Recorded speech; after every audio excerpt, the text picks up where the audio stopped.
haddaba waxaa stuudiyaha ugula sugan cabdicasiis cabdi xaaji goobdoon la taliyaha wasaaradda dastuurka ee arrimaha warfaafinta iyo xiriirka ahna afhayeenkii hore ee xukuumadda federaalka stuudiyaha ayuu ugula sugan yahay. cabdicasiis soo dhawow. shirkaas magaalada muqdisho ka furmay ee wasiirka uu ka hadlayey meeqa maalin oo soconaa loogu talagalay? saaxiibkaayo waa mahadsantaha adiga iyo asxaabta kale ee tv-ga qaranka. waan ku faraxsanahay inaan saaka kaala qaybgalo barnaamijka saakii dunida. sidaas sheegtayba shalay waxaa noo furmay shirka dastuurka ee arrimaha xuquuqda aadanaha. sidaa og tahayba xuquuqda aadanaha waa qodob muhiima waaye oo cutubka labaad ee dastuurka ku meel gaarka ah. marka in qodobkaas oo ah qodobyada ugu muhiimsan cutubyada ugu muhiimsan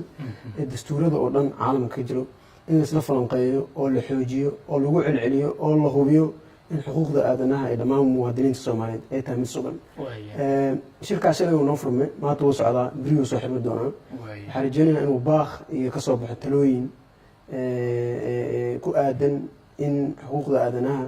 ee dhammaan muwaadiniinta soomaaliyeed meel kastay joogaan inay tahay mid sugan, hadday tahay xuquuqdooda siyaasadda midda bulshada. si gaar ah waxaan u iftiiminaynaa u xoojinaynaa xuquuqda dadka naafada ah, dadka barakacyaasha oo dadka waxaa afka qalad lagu yihahdo IDPska,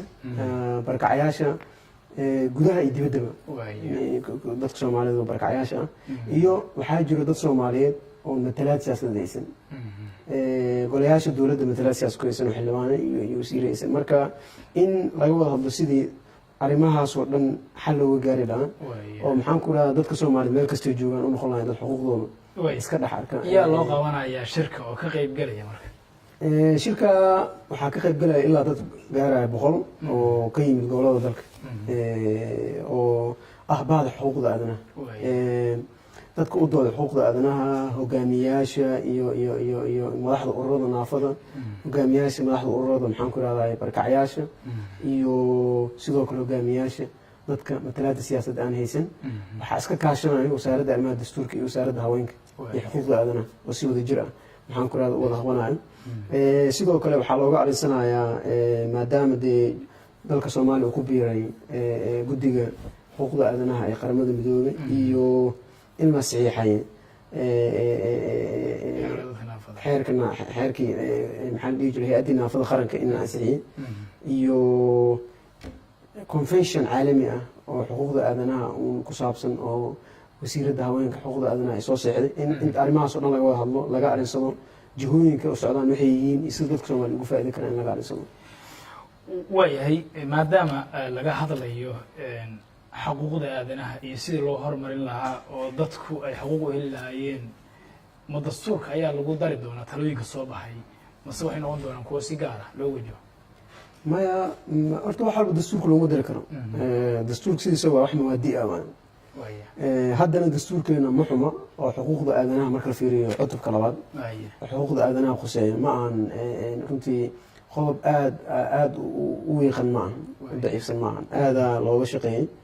laakiin dee talooyinkan dadka soomaliya in watashi loo sameeyo talooyin laga qaado haddii dastuurka lagu daray haddaan lagu daray waxay ku xiran tahay in guddiyada ku shaqada arrimaha dastuurka iyo wasaaradda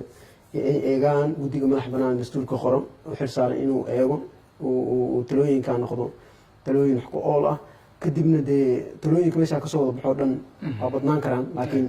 talo walba laguma dari karo dastuurka. in kuwa ugu muhiimsan oo las dhigi karo kuwaana ugu muhiimsan oo arrimahan xuquuqda aadanaha waxaan ku rahdaa door muhiima ka ciyaari karo in la yihahdo bal dastuurka lagu daro la sugo. marka taa waxay ka dhexaysaa guddiyada iyo wasaaradda dastuurka. doorka ugu weyn waxaa qaadan doona wasaaradaha sida wasaaradda dastuurka iyo haweenka xuquuqda aadanaha, mase dadka ka qaybgalayaasha ah ayaa doorka ugu muhiimsan shirkan iska leh? horta shirkan sidiisa waa tala ururin waaye iyo in la yihahdo warnimayo xuquuqdii aadanaha dadkii naafada ahaa iyo dadkii barakacyaasha iyo dadkii maxaan ku rahdaa soomaalida ahaayee matalaada siyaasadda aanan haysan in ayaga ay talooyin keenaan sida xuquuqdooda loo sugi lahaa. wasaaradda dastuurka iyo wasaaradda haweenka iyo xuquuqda aadanahana ay dhegeystaan talooyinkaas. marka shirka inta ugu badan waxaa leh dadka kasoo qaybgalayaasha leh wasaaradda un inay ka jawaabaan, wasaaradaha un inay ka jawaabaan su-aalaha taagan, inay sharaxaan haddii wax loo baado umaani, laakiin inta ugu badan waxaa leh dadka ka qaybgalayaasha. maadaama hadda muqdisho uu ka furmay oo maalmo soconayo ma waxaa jira shirki qorshe ah in gobolada la geeyo oo lagu soo qabto mise muqdisho loogu talagalay keliya lagu qabto maadaama ergooyin ay ka soo qayb galeen gobolada ka yimid waa runta horta sida ogtaa anaga gobolada shirar badan kusoo qaban caasimadaha dowlad goboleedyada waan kusoo wareegnay intaa markaan shirarkaan qabanaynana ma ahayn inaan dadka dad gooni aan la kulmaynin laakiin waxay ahayd inaan la kulano dhammaan qaybaha kala duwan ee bulshada hadday yihiin culumadii hadday yihiin naafadii hadday yihiin dhalinyaradii haweenkii ayagoo dhan laakiin kan waxaa waaye in dadkii arrintan khuseysay ee wax tirsanaya lahaa xuquuqdeeni aa naga maqan uun tirsanaya in la yihahdo nimayo bal kaalayo isku imaada oo ka hadla oo talooyin na siiya oo bal waxa maskaxdeena ka guuxaaya waxaa tabanaysaan lagu xalin karo aan isla garano ka wada heshiin taa uuna ugu muhiimsanta waya cabdicasiis ugu dambeyntii anoo qodobkaas su-aal ka baxsan aan ku weydiinay maadaama la taliyihii wasaaradda tahay arrimaha warfaafinta iyo xiriirka wasaaraddu muddooyinkii dambe waa tii ay waday la tashiyo iyo inay tagtay gobolada dalka caasimadaha ay talooyin kusoo qabanaysay oo soo idilaaday wada tashigii ku saabsanaa dastuurka ee bulshada lala yeelanayay gobolada loo tegay maya sooma idlaan sidaa ogtaha 2017kii 2017 abril sidii wasiirka dastuurka abukaata xoosh uu yimid wasaaradda waxaa la bilaabay wadatashiyo marka wadatashyada ilaa ay hadda way socdeen may soo idlaan ilaa inta dastuurka dib-eegis dastuurka ay socoto wadatashiga sooma idlaana lianna geedi socodkan dastuurka dib-eegis dastuurka wuxuu yahay geedi socod maxaan ku rahdaay wadatashi iyo geedi socod dib heshiisiina marka in la iswarsado oo maalin ka dambeysa dadkii lala tashto oo inta la ballaarin karo hadda waxaan rajaynaynaa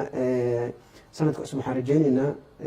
inaan uun markaan waxaa ku ekeen safaradeen waxay ku ekaayeen caasimadaha dowlad goboleedyada kismaayo garoobe baydhabo jowhar xamar yani caasimadaha oo maxaan ku rahdaa gobolka banaadir muqdisho iyo caasimadaha dowlad goboleedyada laakiin hadda waxaan rajaynaynaa oon maanka ku haynaa oon dadaal badan ku bixinaynaa sanadka cusub wixii ka dambeeya inaan tagno inaan caasimad uun tegin laakiin dee magaalooyinka la gaari karo degmooyinka la gaari karo ilaa tuulooyinka la gaari karo in jooda lagu bixiyo insha allah aad iyo aad baad umahadsan tahay cabdicasiis cabdi xaaji goobdoon afhayeenkii hore ee xukuumadda haatan ah la taliyaha wasaaradda dastuurka ee arrimaha warfaafinta iyo xiriirka iyo waa daawadayaal oo ii warramayay barnaamijka saaka iyo dunida ayuu nagala qaybgelayay